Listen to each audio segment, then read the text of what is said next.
Namaskaram.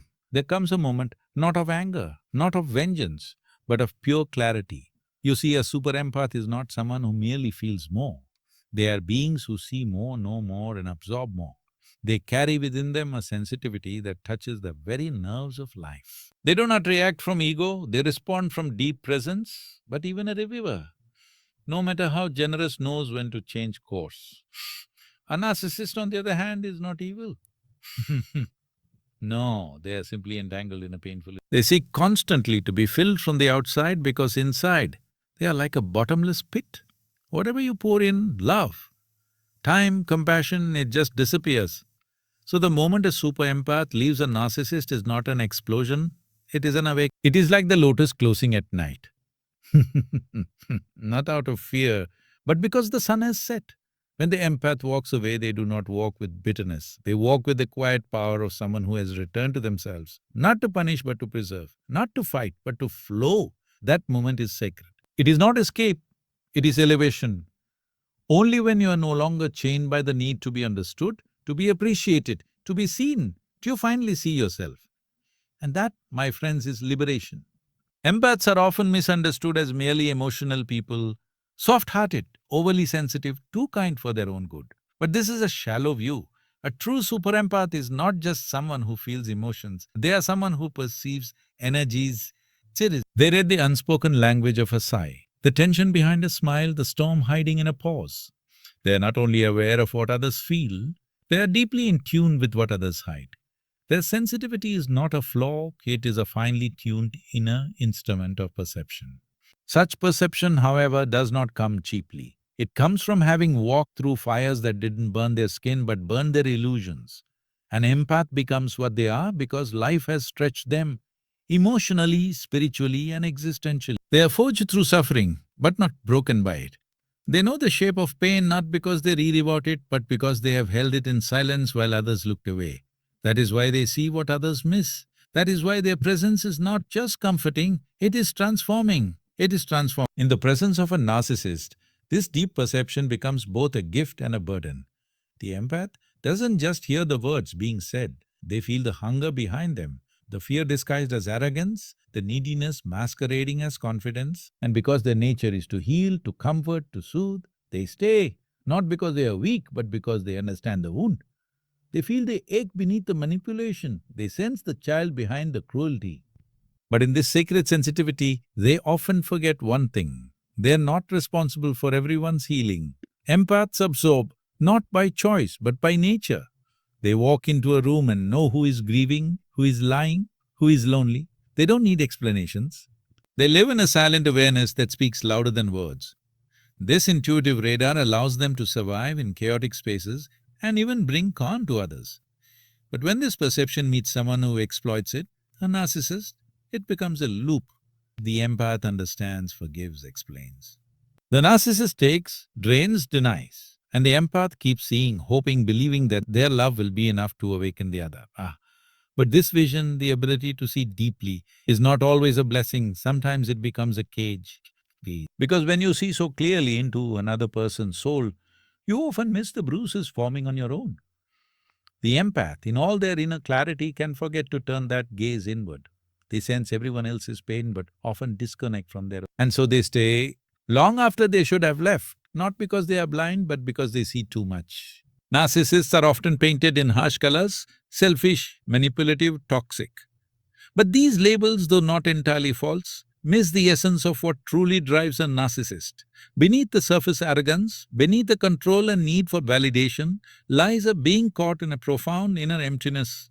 It is not confidence they operate from, it is a lack of connection to the self. They are not overflowing, they are starving.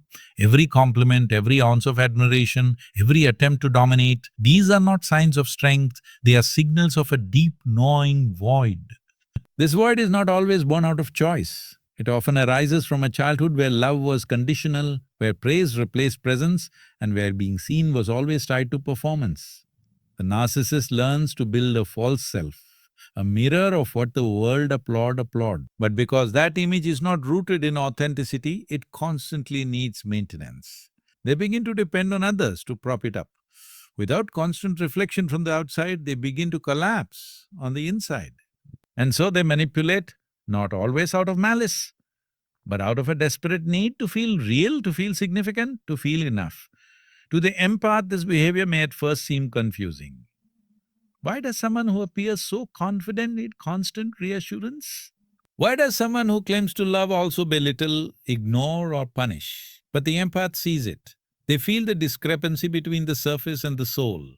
They begin to realize that the narcissist is not a monster, but a fractured human being trying to survive a storm they don't understand. This is why the empath often stays longer than they should, because they sense that underneath the mask is someone terrified of being unloved, unseen, or irritated. However, this need for external validation becomes a black hole. No matter how much you give, no matter how patient you are, the narcissist cannot hold it. It slips through the cracks of their false self. They receive your love not with gratitude, but with hunger. And once they have fed off it, they demand more until the giver is exhausted, depleted, and begins to forget the taste of their own wholeness. The narcissist does not know how to receive love fully, only how to extract it.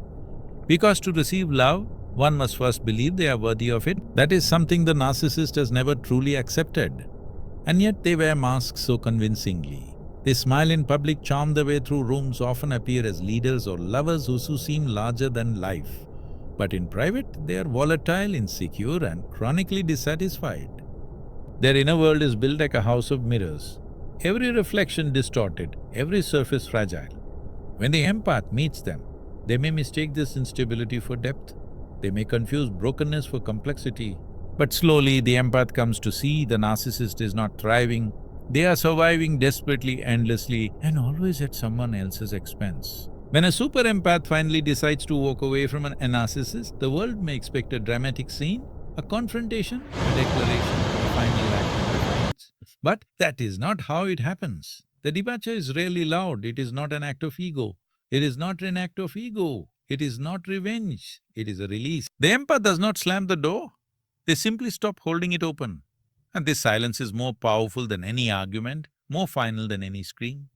Because it does not arise from emotion, it arises from awakening. Up until that point, the empath has given everything: time, energy, compassion, even identity.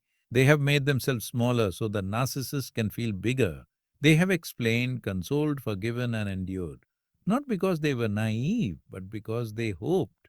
They believed that their love might be enough to stir something real in the narcissist, that through patience and presence, perhaps the narcissist would finally see what they had always refused to face: themselves. But the moment comes when the empath sees clearly, not all pain can be healed by proximity. Some people are not looking for light, they are only looking for mirrors. This moment of clarity does not bring joy. It is not a celebration. It is a quiet grief, a sacred letting go. The empath does not walk away because they have stopped caring. They walk away because they finally start caring for themselves. They recognize that their soul has been whispering for some time, trying to guide them back to wholeness. That whisper becomes a roar only when they are ready to hear it. And once heard, it cannot be unheard. The illusion breaks, the spell ends, and the empath does not rise in defiance. They rise in awareness. The departure is not about punishment. It is about preservation. You do not stay in a burning house because you once lit a candle there. You do not drown simply because you wanted to teach someone else how to swim.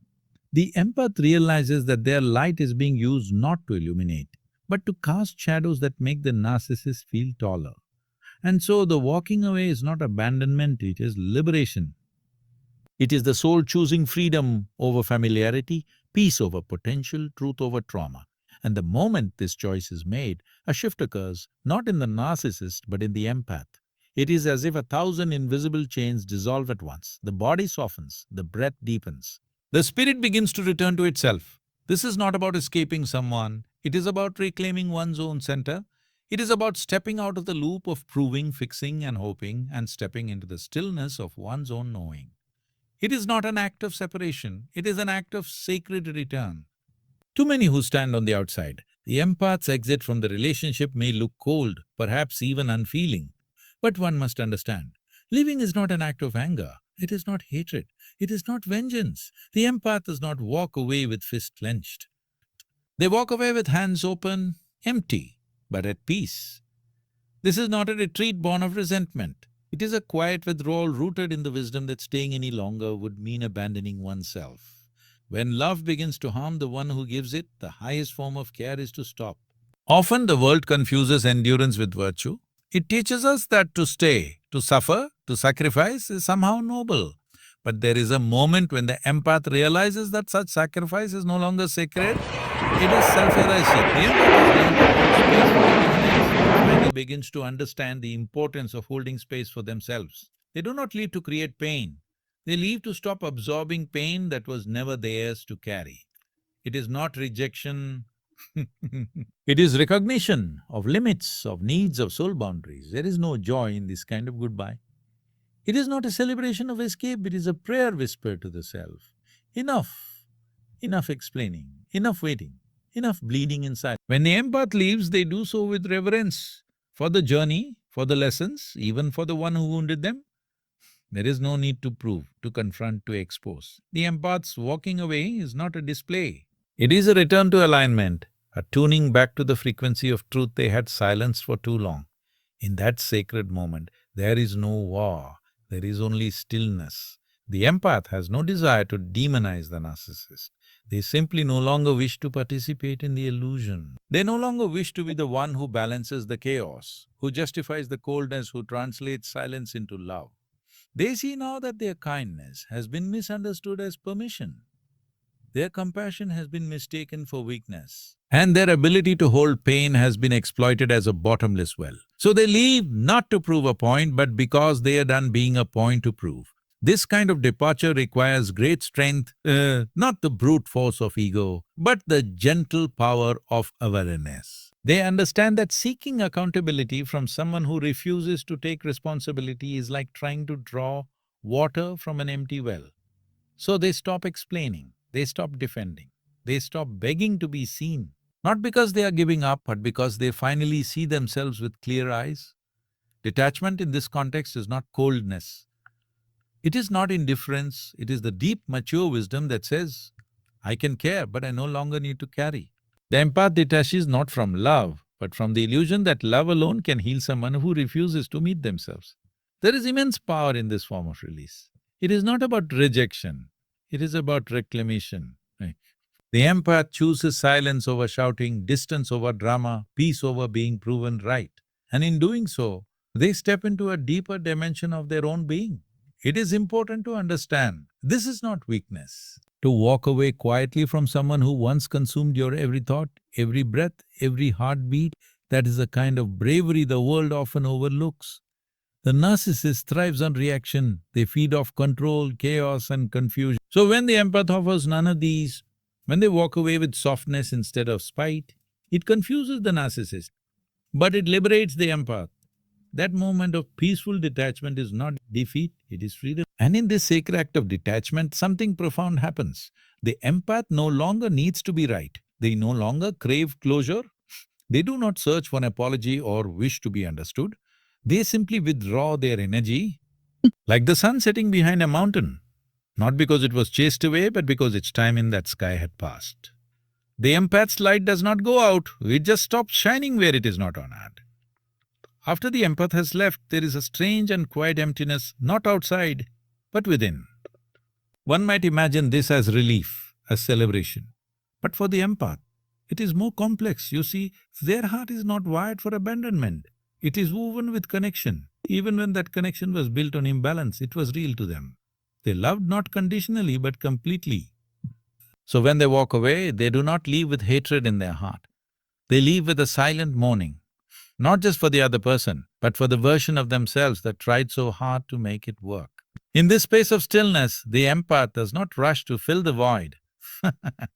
They sit with it. They breathe through it.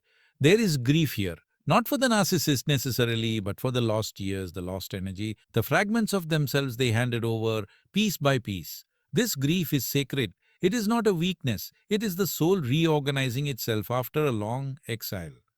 For too long, their love was a performance of survival. Now, it becomes a quiet returning home. And with each breath, something old begins to dissolve and something ancient begins to reawaken. In that reawakening, the empath starts to remember who they were before the distortion. Before they were made to feel too much, too sensitive, too intense, they begin to rediscover the beauty of their own intuition, their own rhythm, their own voice. There is a recentering of power. Not loud, not boastful, but gentle and inward. They are not trying to be stronger than the narcissist. They are simply no longer willing to abandon themselves for anyone, not even in the name of love. The journey back to self is not linear, but it is holy. Along the way, there are echoes, memories, doubts, moments of wondering if they should have stayed, tried harder, forgiven once more. But these echoes are not traps, they are reflections, and the empath learns not to follow them, but to observe, to thank them, and then to release them. Because clarity does not mean the absence of emotion, it means the presence of discernment. The empath begins to trust that their leaving was not an escape, it was an act of self-alignment, and alignment always comes with stillness first and strength later. In this quiet phase, the empath no longer seeks to be needed. They begin to understand that love, at its highest form, does not require sacrifice. It invites expansion. They begin to feel themselves unfolding again. They laugh a little more, they sleep a little deeper, they start creating, singing, walking in the wind without heaviness. And in those simple moments, something profound returns. Themselves, not the version shaped by pain, but the one formed from presence. And this self does not beg to be loved, it simply is. And so when the superempath walks away from the narcissist, it is not a war that ends, it is a cycle. It is not just a relationship that breaks, it is a spell that lifts. The empath does not emerge hardened, but awakened. They carry no trophies, no need for vindication, only a deeper silence, a deeper wisdom, and a heart that now beats for its own rhythm. This journey was never about defeating the narcissist, it was about remembering the self. It was about seeing that love, when it demands your soul as payment, is no longer love, it is bondage. And that freedom does not always arrive with noise. Sometimes it arrives as a whisper that says, you are allowed to choose yourself. And when that choice is made, not from anger, but from clarity, it becomes the beginning of something sacred, the beginning of a life no longer lived in reaction, but in resonance. A life where love is no longer an offering to be drained, but a flame to be shared, equally freely, and without fear. May those who walk away from what diminishes them find the courage to walk toward what expands them. And may they know, in the quiet of their own becoming, that peace was never something to earn, it was something to return to.